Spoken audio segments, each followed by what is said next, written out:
Hay jugadores que marcan goles, hay jugadores que ganan títulos y luego hay jugadores que detienen el tiempo, jugadores que con un solo toque pueden silenciar un estadio y recordarnos por qué llamamos a esto el mejor deporte del mundo.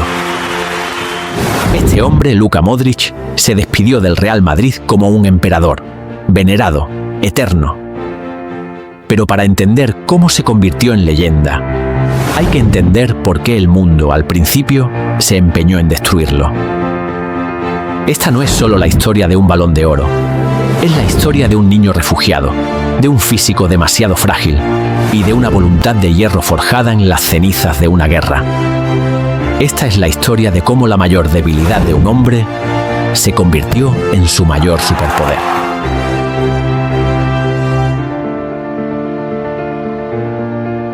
Mucho antes del Bernabéu, el único estadio de Luka Modric eran las colinas rocosas de Zadar.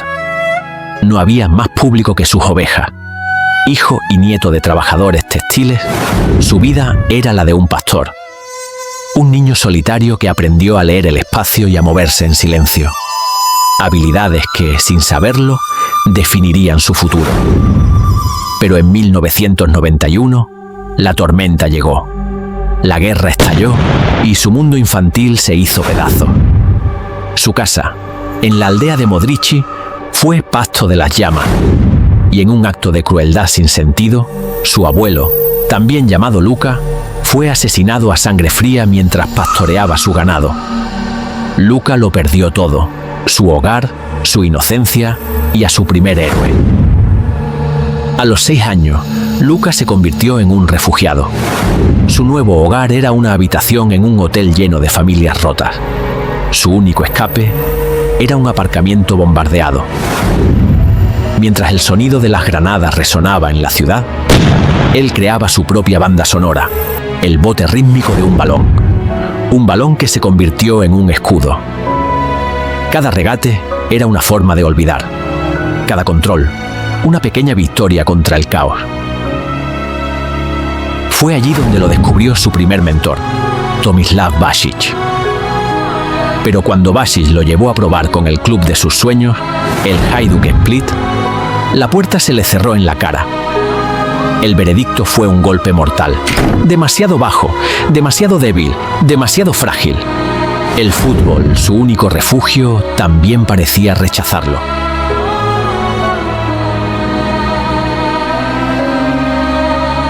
Pero donde unos vieron fragilidad, otros vieron hambre. El Dinamo de Zagreb lo acogió, pero antes de darle una oportunidad, decidieron someterlo a la prueba de fuego definitiva. Lo cedieron al Zrinjski Mostar, de la Liga de Bosnia-Herzegovina. Un campeonato conocido por ser un auténtico crisol de violencia futbolística. Imaginen a ese chico de 18 años, con su físico menudo, en campos que eran más barro que césped, recibiendo patadas de defensores que le doblaban en tamaño. Lejos de romperse, floreció. Al final de la temporada, el chico frágil fue nombrado el mejor jugador de la liga. Su lección fue clara. Si podía sobrevivir allí, podía triunfar en cualquier parte. Regresó a Zagreb para conquistarlo todo y luego dio el salto a la liga más física del mundo, la Premier League. En el Tottenham, la historia se repitió. Al principio, los críticos decían que era demasiado liviano, pero bajo el mando de Harry Redknapp, que lo entendió a la perfección, Modric se convirtió en el corazón del equipo. Dejó de ser un equipo de músculos para convertirse en una orquesta, y él era el director.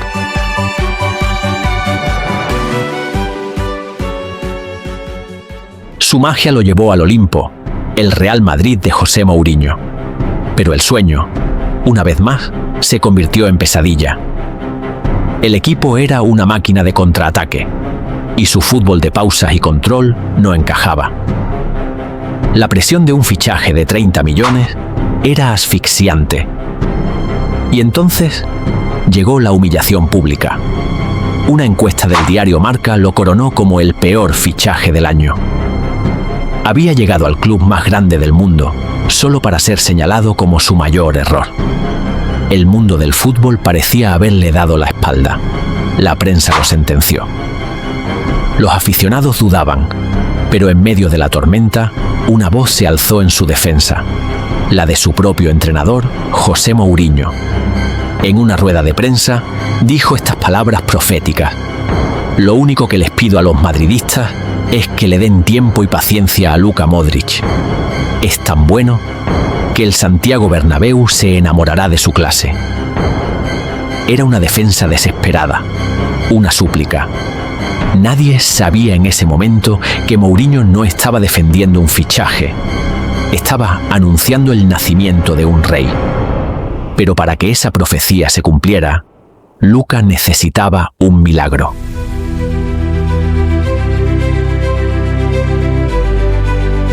Y ese milagro llegó en el teatro de los sueños. Champions League, Old Trafford, el Madrid perdiendo. Modric recibe el balón, avanza y saca un latigazo desde 30 metros que revienta la red. Fue más que un gol. Fue una declaración. Fue su resurrección. Ese gol lo liberó.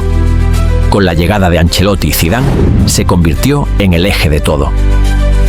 Junto a Kroos y Casemiro, formó el centro del campo más legendario de la era moderna.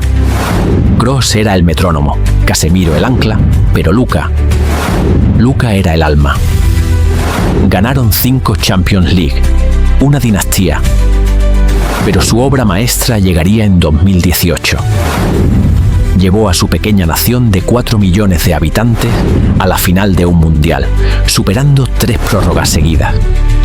Y ese mismo año hizo lo impensable. Rompió la dictadura de una década de Messi y Ronaldo y levantó el Balón de Oro.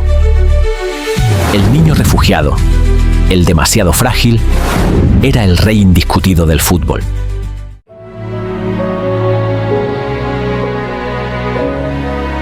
Tras una década de gloria, el tiempo, el único rival al que nadie vence, empezó a asomar. Pero para Modric, sus últimos años no fueron un declive, fueron una gira de agradecimiento. Cada estadio rival se ponía de pie para aplaudirlo. Y en su casa, el Santiago Bernabéu, cada sustitución se convirtió en un ritual sagrado. Y así llegó el día final, su último partido. El pitido final no marcó el fin del juego, sino el comienzo de la leyenda. El hormigón del estadio vibraba con un solo cántico: ¡Luka, Luka! Sus compañeros, gigantes del deporte, lo elevaron al cielo, manteándolo como a un héroe romano. No era un adiós, era una canonización. Esa ovación era el capítulo final de su historia. Era el Bernabéu y el mundo entero pidiendo perdón por haber dudado alguna vez. El jugador que llegó como un error se marchaba como un dios inmortal. El círculo, por fin, estaba completo. La historia de Luka Modric es una lección brutal y hermosa. Nos enseña que las cicatrices, visibles e invisibles, no son un signo de debilidad, sino un mapa de nuestra fortaleza. Su verdadero legado no es un pase de 3 dedos. Es la prueba de que un corazón valiente puede ser más poderoso que el físico más imponente. ¡Cala Madrid y nada más! ¡Gracias! La leyenda de Luka Modric ya está escrita. Ahora queremos escribir la nuestra, aquí, juntos. Si esta historia te inspiró, el mejor regalo que puedes darnos es suscribirte al canal. Únete a la familia de Sports Fans Call para no perderte ni una sola leyenda. Déjanos un comentario, activa la campanita y nos vemos en la próxima historia.